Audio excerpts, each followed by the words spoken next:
वंदे पुरुषोत्तमम। जीवन भर हम रोते रहते हैं। क्या ये जीवन भर रोना बंद किया नहीं जा सकता है? जीवन भर ही हम क्यों रोते हैं, इसके लिए एक छोटा सा उदाहरण देकर समझने का प्रयास करेंगे। एक रूप कथा नहीं है, जीवंत कथा से हम इस जीवन भर रोना को समझने का प्रयास करेंगे। छोटा एक बच्चा है, उसका टॉफ़ी देते हैं, खिलौने देते हैं और प्रत्येक दिन जब वो आते हैं उनको दिया जाता है। बाद में ये देखा गया, जैसे उनको टॉफ़ी दिया जाता है वो बड़ा खुश रहता है, आनंद में रहता है, लेकिन टॉफ़ी को लेकर के तुरंत खोल देते हैं और उसको चूसने लगते हैं, फिर उसको चबाते हैं, फिर खा जाते हैं। अब जब ख़त्म हो जाता है तो फिर रोने लगता है, उनको फिर चाहिए। अच्छा, फिर एक उनको दे दिया गया, फिर वो फटाफट उसको तोड़ता है, फिर उसको खा लेता है, वो फिर रोता है। तो यहाँ पर खोज करना पड़ेगा, रोना ही क्यों जरूरी है। यहाँ पर वो बच्चा उस टॉफ़ी को ही दुनिया मान लिया और वही जीवन की सफलता मान ली। टॉफ़ी के ऊपर वो भरोसेमंदी हो गए। अब टॉफ़ी ही जीवन हो गया, लक्ष्य भी टॉफ़ी हो गया। अब उसका पाना सफलता और ना पाना असफलता, ये जीवन के दायरे हो गए। अब वो पाते हैं लेकिन वो खत्म हो जाता है। इसका मतलब फिर वो खत्म हो जाता है, फिर रोना शुरू। हमारे जीवन में ठीक इस बच्चे की तरह है। हम इस जागतिक जगत के वस्तु के साथ प्यार कर लेते हैं, दोस्ती कर लेते हैं, उसे पाना चाहते हैं, उसको लक्ष्य बनाते हैं। जीवन में हम उसको पाते हैं और वो पाने के बाद फिर एक लक्ष्य और बन जाता है पाने के लिए, और उस लक्ष्य के पीछे फिर हम भागते हैं और भागते भागते भागते फिर हम उस लक्ष्य के अनुरूप फिर हम एक चीज हासिल करते हैं, फिर हम चाहते हैं। इसमें दो बातें हैं। अच्छा, ऐसा क्यों होता है?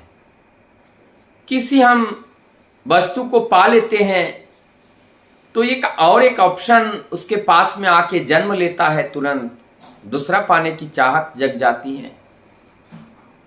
जब इसको जांच पड़ताल किया गया तब देखा गया सत्य असत्य, नित्य अनित्य, जागतिक परलौकिक, ये सारी बातों को जब देखा तो पता ये चला, ये जगत के जो जागतिक वस्तु है, भौतिक वस्तु जो है, जो मटेरियलिस्टिक वर्ल्ड है, जो मटेरियल है, ये स्थायी नहीं होती है। जैसे हमारा जन्म हुआ, हमारा समापन भी होगा, इस तरह से जितने भी जड़ वस्तु हैं, जब उनका जन्म हुआ तो वो एक दिन खत्म भी होगा। तो जिससे मैंने दोस्ती किया वो तो स्थायी नहीं है, अस्थायी है। तो अस्थायी से दोस्ती करेंगे, प्यार बढ़ेगी, मोहब्बत बढ़ेगी, और जब उनको हम खो देंगे तो स्वाभाविक बात है, जो अपने प्रिय हैं, प्रियजन को खोने के बाद एक दुख होता है, एक कष्ट होता है।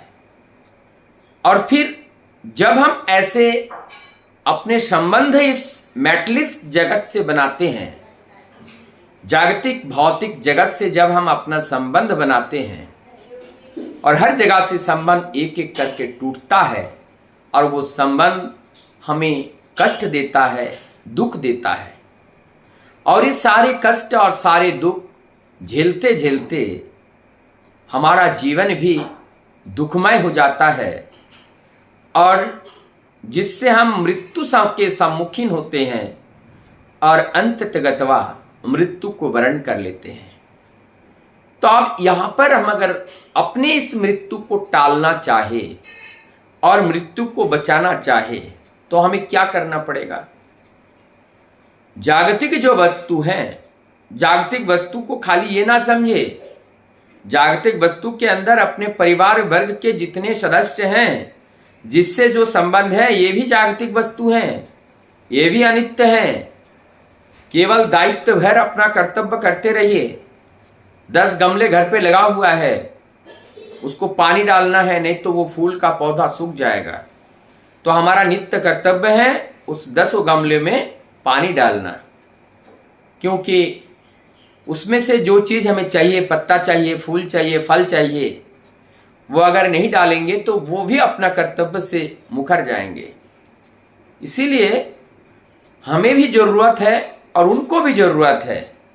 तो केवल ज़रूरत का ये संबंध है ये जगत। इससे ज़्यादा अगर हम इनको मान लेते हैं तो हमें निश्चित रूप से वो हमें दुख देती है। और अगर हम केवल संपर्क जो है, एक दूसरे का दायित्व निर्वहन करना और करते हुए चलना और इसके माध्यम से अपने जीवन की अनुभूति को इकट्ठा करना, क्योंकि बिना अनुभूति के ज्ञान नहीं होता है और बिना ज्ञान के बोध नहीं होते हैं और बिना बोध के सहज व्यवहार के बारे में हम जान नहीं पाते हैं। तो हमें ये सारी चीज जानने के लिए जागतिक जगत के साथ मोह रहित होकर, आसक्त रहित होकर, दायित्वपरायण होकर अपना जीवन यापन करना है। और ऐसे जीवन यापन करने से ये जो दुख हमें मिलता है, ये दुख से हम बच सकते हैं, जीवन को सुंदर बना सकते हैं और लक्ष्य से हम अडिग होकर के अपनी लक्ष्य की ओर जा सकते हैं, जहाँ पर हमारा मानव धर्म का उद्देश्य है, उस उद्देश्य को भी हम परिपूर्ण कर सकते हैं। हम अपने अज्ञानतावश इस तरह के भ्रम जाल में हम फंसाते जाते हैं और अंततगतवा मछली की तरह उस जाल में लपट करके मैं अपने प्राण को वही जाल तक ही समाप्त कर देते हैं। आगे की यात्रा अपरिपूर्ण रह जाता है, जिससे हमारा जन्म मरण का ये चक्र निरंतर बनी रहती हैं। कर्मफल बनाते हैं, कर्मफल भोगते हैं, तो कर्मफल बनाना, कर्मफल भोगना, यही सिलसिला जीवन भर बना रहता है।